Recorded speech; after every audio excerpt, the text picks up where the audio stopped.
ਇੱਕ ਸਿਗਰਟ ਤੇ ਦੇ ਯਾਰ। ਓਏ ਚੁੱਪ। ਭਾਈ ਜੀ ਸਫ਼ਰ ਬਹੁਤ ਦੂਰ ਦਾ, ਤੁਹਾਡੀ ਮਿਹਰਬਾਨੀ। ਮੈਂ ਤੇ ਇਦਾਂ ਬੋਰ ਹੋ ਜਾਵਾਂਗਾ, ਮੇਰੇ ਨਾਲ ਕੋਈ ਗੱਲਬਾਤ ਕਰੋ। ਜੇ ਮੈਂ ਆਰਾਮ ਨਾਲ ਤੁਹਾਡੇ ਕਾਬੂ ਆ ਗਿਆ ਤੇ ਇਹ ਮਤਲਬ ਨਹੀਂ ਤੁਸੀਂ ਮੇਰੇ ਨਾਲ ਬੇਰੁਖੀ ਵਰਤੋ। ਓਏ ਬਕਵਾਸ ਬੰਦ ਕਰ ਓਏ।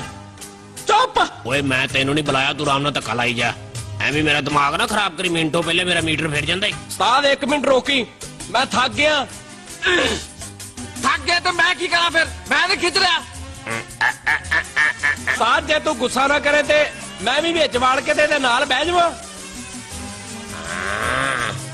ਉਹ ਕਿਉਂ? ਪਹਿਲੇ ਮੈਂ ਬਹਿਣਾ, ਤੂੰ ਧੱਕਾ ਲਾਈ, ਫਿਰ ਤੂੰ ਬਈ ਮੈਂ ਲਾਉਂਗਾ। ਓਏ ਮੈਂ ਨਹੀਂ ਬਾਉਣਾ ਏ, ਤੇ ਜੇ ਬਹਿਣਾ ਤੇ ਮੈਨੂੰ ਰਕਸ਼ਾ ਕਰਾ ਦੇ, ਨਹੀਂ ਤੇ ਮੈਨੂੰ ਡਰੈਸ ਸਮਝਾ ਦਿਓ, ਮੈਂ ਆਪੇ ਹੀ ਉੱਥੇ ਪਹੁੰਚ ਜਾਵਾਂਗਾ। ਪਰ ਮੈਂ ਆਪਣੇ ਨਾਲ ਕਿਸੇ ਵੀ ਕੁੱਤੇ ਬਿੱਲੇ ਨੂੰ ਨਹੀਂ ਪਾਉਣਾ।